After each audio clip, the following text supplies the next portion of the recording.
So the Clemson home winning streak continues with a 30-20 win against the NC State Wolfpack. NC State ranked 10th in the nation. He comes in the Death Valley in Clemson, South Carolina. And the Tigers win convincingly. I know it was only a 10-point win, but NC State had a garbage time touchdown. And by about the 10-minute mark in the fourth quarter, you had a pretty general feel that Clemson was going to win this game. And I would say, frankly, that the entirety of the second half, Clemson had the momentum going their way after what was a pretty close first half, honestly.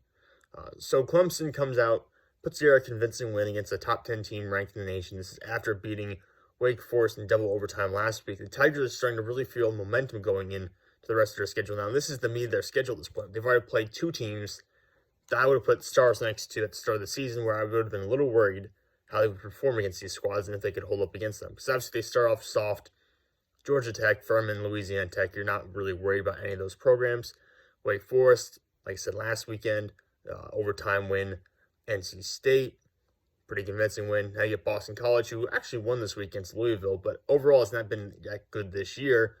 And you get Florida State, and you get Syracuse, Notre Dame, Louisville, Miami, South Carolina. Not all good teams, but all programs that have talent and have the potential to win in upsets any given week. So I'm very happy that Clemson has the momentum going into that stretch of the schedule now. And I felt like they built on what happened last week in Wake Forest, specifically on defense. The offense was not nearly as good this week as it was against Wake, but they're also playing a much better defense. NC State has veterans across the board. From an NFL draft perspective, they have so much experience, especially at the linebacker level and in that secondary. So they're playing a much better defense, so it's not a shock the offense didn't look as good. But there were some plays, like we could have had two more explosive plays. DJ kind of just barely missed a few deep throws throughout the game. One or two I wish he could have had back. I'm sure he wishes he had back. But if he hits those, I mean, the offense looks entirely different for this game. So overall, I'm not too upset with how the offense played. We'll talk about the play calling in a little bit, because I do have some gripes with the play calling again. But what I was really impressed by was the defense. I mean, Myles Murphy has been very quiet so far this year, but he is popping off the screen quite a bit during this game. He just absolutely destroyed the left tackle on the play, absolutely ran him over. KJ Henry, who has been pretty quiet since the opener against Georgia Tech, he has had a couple splash plays, but then he's been fairly quiet compared to what he was against Georgia Tech. And he came out and he had a fantastic night as well. So both those guys really flashed tonight. Tyler Davis had some big plays. And Clemson is still, by the way, without Xavier Thomas, so he's not back yet. So we are relying heavily on KJ Henry. No Bryan Bresee tonight. He was out with, I think, what they're describing as potential infection. They were doing, I know, doing some blood tests to make sure that he was cleared to play. So it's a non-football related illness, I guess is what you should describe it as. But they're hopeful he'll return soon. And even without those guys, without Sheridan Jones and Malcolm Greene in secondary, you lose Andrew Mukuba on a targeting call. You've got some players at the linebacker level going in and out with injuries throughout the course of the game. And you still, and that would be Jeremiah Trauer Jr. who I'm talking about, and you still manage to pull out and win convincingly to this point and play so well defensively, even with all the backups in the secondary. You know, not having your best secondary players out there in Sheridan Jones and Andrew Mukuba for most of the game to still play the way they did. I was very impressed with the defense, and the defense got after it this game. Not like against Wake Forest, where the pass rush and defensive line just vanished at different points in the game, where the secondary was just completely mentally overwhelmed. That did not happen this time around. These guys were out there, they had that dog mentality, and they were looking to kind of exact a little bit of a vengeance from last week on NC State, and they played tremendous. I was very happy with how the defense played. I think they should be very happy with how they performed as well. And like I mentioned, KJ Henry, Tyler Davis, Myles Murphy, all standouts on the defensive line. Barrett Carter, number 0 at the second level, was tremendous as well. That Jeremiah Trauer Jr. played ball when he was in the game. There were some plays in the secondary as well. Our corners had some decent plays. I know I've been really concerned with them and how they'll play at different points. Pride came down. I almost missed his first name. Toriano Pride, I know is a big-time recruit for us who we're really hoping can step up and help us replace the void left by Andrew Booth and Mario Goodrich. He had an interception this game and actually played pretty well. He's been getting a good number of snaps so far this season.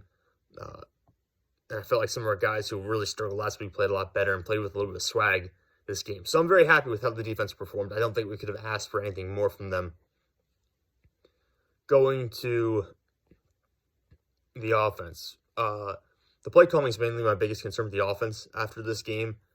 I really didn't have many issues. Like I said, DJ probably left 2 big throws on the board that he just barely missed.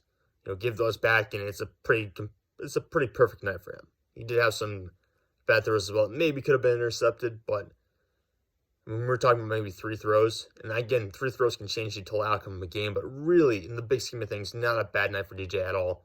I thought he played fairly well, and he had some big plays on the ground for us, some really explosive plays that broke this game open and helped us put it away.